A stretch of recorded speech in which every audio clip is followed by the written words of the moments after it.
बिस्मिल्लाहिर्रहमानिर्रहीम। देखिए, sexual disorders में एक बहुत ही कॉमन चीज़ है जो ज़्यादातर लोगों में, जिन लोगों में सेक्सुअल डिसऑर्डर्स होते हैं, उनमें ये बीमारी और ये डिज़ीज़ पाई जाती है, जिसको हम लोग प्रीमेच्योर इजैकुलेशन के नाम से जानते हैं। इसको हम लोग उर्दू में सुरात इंज़ाल कहते हैं और हिंदी में इसको हम लोग शीघ्र पतन के नाम से जानते हैं। तो ये जो डिज़ीज़ क्या होती है, बेसिकली इसके बारे में आज की इस वीडियो में हम कवर करने की कोशिश करेंगे कि ये प्रीमेच्योर इजैकुलेशन क्या होता है, प्रीमेच्योर इजैकुलेशन के पीछे क्या क्या कारण होते हैं, किन किन लोगों में प्रीमेच्योर इजैकुलेशन के होने के चांसेस जो होते हैं वो बहुत ज़्यादा होते हैं, और प्रीमेच्योर इजैकुलेशन के बारे में जो सबसे इम्पॉर्टेंट चीज़ जो इसका ट्रीटमेंट होता है उसके बारे में आप लोगों से डिस्कस करने की कोशिश करेंगे कि प्रीमेच्योर इजैकुलेशन अगर आपको है तो कैसे आप इसको ट्रीट कर सकते हैं। और ये जो क्लेम किए जाते हैं कि प्रीमेच्योर इजैकुलेशन आपका 1 महीने में, 10 दिन में, 20 दिन में, 40 दिन में ठीक हो जाएगा, तो ये कहाँ तक सही होता है, और आपको अगर प्रीमेच्योर इजैकुलेशन है तो किन बातों का आपको ख्याल रखना चाहिए, ये सारी चीज़ें आज के इस वीडियो में हम कवर करने की कोशिश करेंगे। मेरे बारे में आप जानते हैं, मैं हूँ doctor Nizamuddin Qasmi. As a sexologist and infertility specialist हम पिछले 11 सालों से वर्क कर रहे हैं। ये हमारा सेंटर सायरा हेल्थ केयर है, बाराबंकी उत्तर प्रदेश में सिचुएटेड है। हमारे यहाँ प्योर हर्बल मेडिसिन्स के थ्रू क्योरेबल ट्रीटमेंट देने की कोशिश की जाती है। अगर आपको इससे रिलेटेड कुछ इश्यूज़ हैं, आपको सेक्सुअल डिसऑर्डर्स हैं, आपको इनफर्टिलिटी है, तो आप डायरेक्टली हमारे सेंटर सायरा हेल्थ केयर तशरीफ़ ला सकते हैं। बाराबंकी बस स्टॉप और रेलवे स्टेशन से बिल्कुल वॉकिंग डिस्टेंस पर है। आप आराम से टहलते हुए, चहलकदमी करते हुए हमारे यहाँ तशरीफ़ ला सकते हैं। अगर आप दूर हैं, किसी दूसरी कंट्री में हैं, अभी आप नहीं आ सकते हैं, तो आपके लिए हमारी वेबसाइट है www.sairahealthcare.com। इस वेबसाइट पर विज़िट करके आप दुनिया के किसी भी कोने से अपना अपॉइंटमेंट शेड्यूल कर सकते हैं और आप डायरेक्टली हमसे कंसल्ट कर सकते हैं। प्रीमेच्योर इजैकुलेशन बेसिकली क्या होता है कि जब सेक्सुअल एक्साइटमेंट होता है, आप लोग पेनिट्रेशन के लिए प्लान करते हैं, समटाइम्स बिफोर पेनिट्रेशन जब आप इंसर्ट करना चाहते हैं तो उससे पहले ही सीमेन मोस्ट ऑफ द पर्सन में उससे पहले ही सीमेन डिस्चार्ज हो जाता है, या फिर आप पेनिट्रेशन कर पाते हैं, विद इन सेकेंड्स आपका जो सीमेन होता है वो डिस्चार्ज हो जाता है, या फिर विद इन मिनट्स आपका जो सीमेन होता है वो डिस्चार्ज हो जाता है और आपको और आपके पार्टनर को इससे रिलेटेड किसी भी तरह का कोई संतुष्टि नहीं हो पाती है, जिसको लेकर के आपके जो रिलेशन होते हैं वो भी ख़राब होते जाते हैं। आपके जो आपके अंदर और भी डिज़ीज़ जो है वो अच्छे से और डेवलप होती चली जाती है, जिसके नतीजे में आपके अंदर डिप्रेशन, एंजाइटी, है ना, इस तरह की जो कंडीशंस होती हैं वो आपके अंदर डेवलप होती चली जाती हैं। हमारे यहाँ मॉडर्न साइंस में अगर हम बात करें तो 3 to 5 मिनट्स तक का जो टाइम होता है, ड्यूरेशन जो होता है सेक्सुअल इंटरकोर्स के लिए, वो नॉर्मल कंसिडर किया जाता है। अगर इतना टाइम आप स्पेंड कर पा रहे हैं, that is okay, that is fine, that is normal, तो फिर इसके लिए आपको बिल्कुल परेशान नहीं होना है। कुछ लोग इस गलत फहमी में मुब्तला होते हैं, वो लोग वीडियोस देखते हैं या किसी से बात करते हैं, वो उनको बेवकूफ़ बना देते हैं कि भाई हम तो आधे घंटे तक सेक्सुअल इंटरकोर्स करते रहते हैं। तो ये कंडीशन जो है बिल्कुल एबनॉर्मल है, ये बिल्कुल ऐसा नहीं होना चाहिए। 3 to 5 मिनट्स या 2 to 4 मिनट्स तक का टाइम भी नॉर्मल कंसिडर करते हैं। या कभी कभी अगर आपको इस तरह की परेशानी हो रही है कि जल्दी डिस्चार्ज हो जा रहा है, बाकी टाइम पे वो सब नॉर्मल रहता है, तो ऐसी कंडीशन में भी उसको हम लोग नॉर्मल कंसिडर करते हैं, उसको फ़ौरन हम लोग प्रीमेच्योर इजैकुलेशन की कैटेगरी में नहीं रखते हैं। तो आपको ये नहीं सोचना है कि हमें कोई ऐसी मेडिसिन मिल जाए, कोई ऐसा ट्रीटमेंट हमको मिल जाए कि जिसको ले करके हम आधे घंटे तक सेक्सुअल इंटरकोर्स कर सकें। ये चीज़ नॉर्मल नहीं है। आपके अंदर अगर परेशानी ये है कि टच होते ही डिस्चार्ज हो रहा है, प्रीमेच्योर इजैकुलेशन बहुत ज़्यादा सीवियर है, तो उसके लिए ट्रीटमेंट की कोशिश करनी है और कोशिश ये करना है कि 2 to 4 minutes, 3 to 5 minutes maximum आपका जो है ड्यूरेशन हो जाए, उसको आप अचीव कर लें। यही एक नॉर्मल है और इसी के लिए आपको कोशिश करनी है। बात करते हैं कि प्रीमेच्योर इजैकुलेशन जो होता है ये कितने, हम बेसिकली देखें तो इसको 3 तरह से हम लोग इसको डिवाइड कर सकते हैं। कुछ हम इसमें जो है साइकोलॉजिकल डिसऑर्डर्स या साइकोलॉजिकल इश्यूज़ या साइकोलॉजिकल फैक्टर्स हम कह सकते हैं, जिसकी वजह से किसी शख्स को प्रीमेच्योर इजैकुलेशन होता है, या इसी तरीके से कुछ फिज़िकल फैक्टर्स भी होते हैं या कुछ अदर्स भी होते हैं। साइकोलॉजिकल, फिज़िकल और अदर्स, इस तरीके से हम इसको डिवाइड कर सकते हैं। साइकोलॉजिकल फैक्टर्स में भी जैसे कि आपका एंजाइटी है, इसी तरीके से स्ट्रेस है ना, इसी तरीके से परफॉर्मेंस एंजाइटी है, रिलेशनशिप में कॉम्प्लिकेशंस हैं, उन सारी चीज़ों की वजह से आपके अंदर प्रीमेच्योर इजैकुलेशन होता है। फिज़िकल की अगर हम बात करें तो कुछ मेडिकली डिजीज़ होती हैं, जैसे डायबिटीज़ मेलाइटस है, या फिर इसी तरीके से और भी कई सारे इश्यूज़ होते हैं जिसके नतीजे में आपको प्रीमेच्योर इजैकुलेशन जो होता है वो डेवलप हो सकता है। कुछ अदर्स फैक्टर्स भी होते हैं, आपके लाइफस्टाइल से रिलेटेड चीज़ें होती हैं, हाँ, आपके एनवायरनमेंट से रिलेटेड चीज़ें होती हैं, जैसे आप अल्कोहल बहुत कंज्यूम करते हैं या ऐसी चीज़ें लेते हैं कि जिससे आपके जो मसल्स हैं वो जो है एक तरह से लूज़ हों, है ना, उनमें रिलैक्सेशन आ जाए आपके मसल्स में, तो उन सारी चीज़ों की वजह से आपके अंदर प्रीमेच्योर इजैकुलेशन डेवलप हो जाया करता है।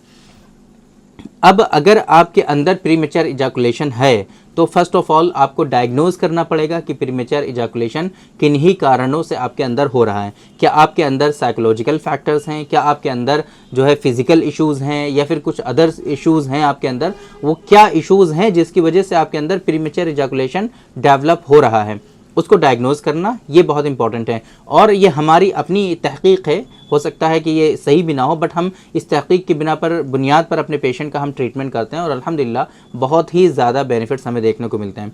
वो तहकीक ये है कि जितने भी कॉजेज़ हम देखते हैं प्रीमेच्योर इजैकुलेशन के, जितने भी इश्यूज़, जितने भी फैक्टर्स हम देखते हैं, इन सारी चीज़ों का कहीं ना कहीं आपके दो कॉम्प्लिकेशंस आपके अंदर आ जाते हैं जिसके नतीजे में आपको प्रीमेच्योर इजैकुलेशन होता है। पहले नंबर पे पहला जो कॉम्प्लिकेशन है वो ये कि आपके जो पैल्विक मसल्स होते हैं वो वीक हो जाते हैं, आपके जो पेनाइल मसल्स होते हैं वो वीक हो जाते हैं। बहुत सारे जो फैक्टर्स और इश्यूज़ और डिजीज़ हैं, उन सारी चीज़ों का एक कॉम्प्लिकेशन आता है कि जो मसल्स होते हैं आपके पेनाइल मसल्स वो वीक हो जाते हैं, और रिटेंटिव पावर, क़ुव्वत हाबिसा जिसको कहते हैं हम लोग, वो रिटेंटिव पावर जो होती है आपकी वो वीक हो जाती है।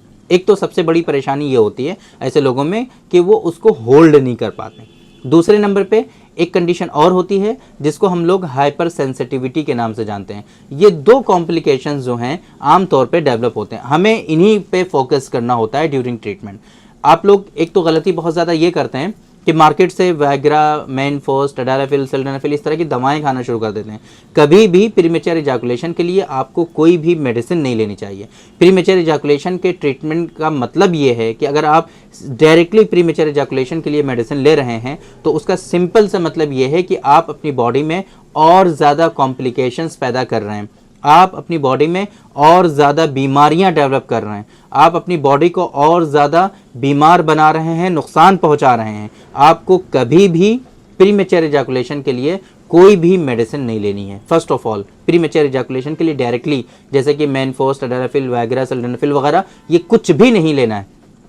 आपको कोशिश ये करनी है, समझना है कि प्रीमेच्योर इजैकुलेशन क्यों है। आपको अगर साइकोलॉजिकल कुछ फैक्टर्स आपके अंदर हैं, साइकोलॉजिकल कॉजेज़ और असबाब हैं, उनको रिजॉल्व करने की कोशिश करनी है। एंजाइटी, डिप्रेशन है, उनसे आपको अपने आप को बचाना है और उनके लिए जो ट्रीटमेंट हो, जो आपको एक्सरसाइजेस करनी है, जिस तरीके से आपके माहौल में, एनवायरनमेंट में चेंजेस करने हैं, वो चेंजेस आपको करने हैं और इन बीमारियों से, इन चीज़ों से आपको अपने आप को बचाना है पहले नंबर पे।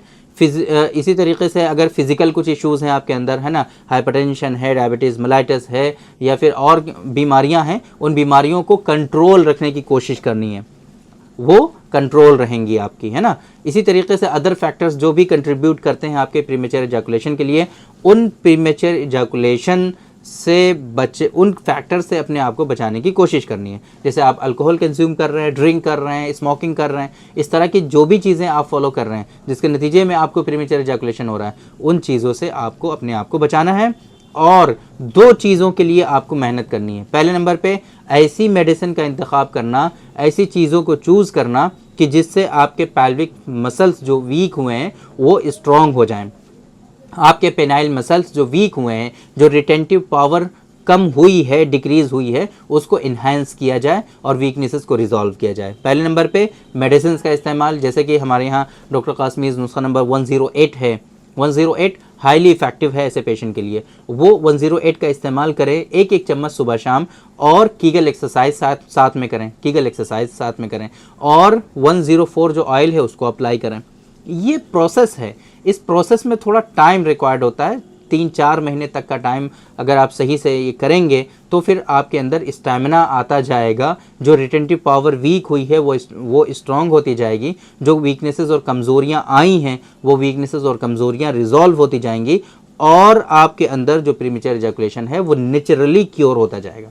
इस तरह से ट्रीटमेंट करने से आपको किसी भी तरह का ज़र्रा बराबर 0.1% भी आपको कोई नुकसान नहीं होगा, किसी तरह का कोई हार्म नहीं पहुंचेगा, आपकी बॉडी को कोई जो है बीमारी लाहिक नहीं होगी। और मज़ीद जैसे कि दूसरी पैथीज़ में होता है, एक बीमारी को ठीक करने के चक्कर में दूसरी 10 बीमारियां आपके अंदर पैदा हो जाती हैं। तो इस तरह से अगर आप ट्रीटमेंट करेंगे तो कोई बीमारी, कोई नुकसान नहीं आपको पहुंचेगा। पहले नंबर पे तो ये करना है कि रिटेंटिव पावर को बूस्ट करना है। दूसरे नंबर पे कोशिश ये करना है आपको कि आपके अंदर जो एक्साइटमेंट है उसको थोड़ा सा लो करने की कोशिश करनी है। हाइपर सेंसिटिविटी अगर है तो उसको डिक्रीज़ करने की कोशिश करनी है। उसके लिए आपको प्रैक्टिस करनी है, जैसे कि कीगल एक्सरसाइज हमने आपको बताया, सेम इसी तरीके से स्टार्ट एंड स्टॉप टेक्निक होती हैं। ये सारी टेक्निक्स आपको फॉलो करनी है और कोशिश करना है, अपने आप को बिज़ी रखना है, अपने जो है मेंटल हेल्थ का ख्याल रखना है, अपने दिमाग को भटकने नहीं देना है।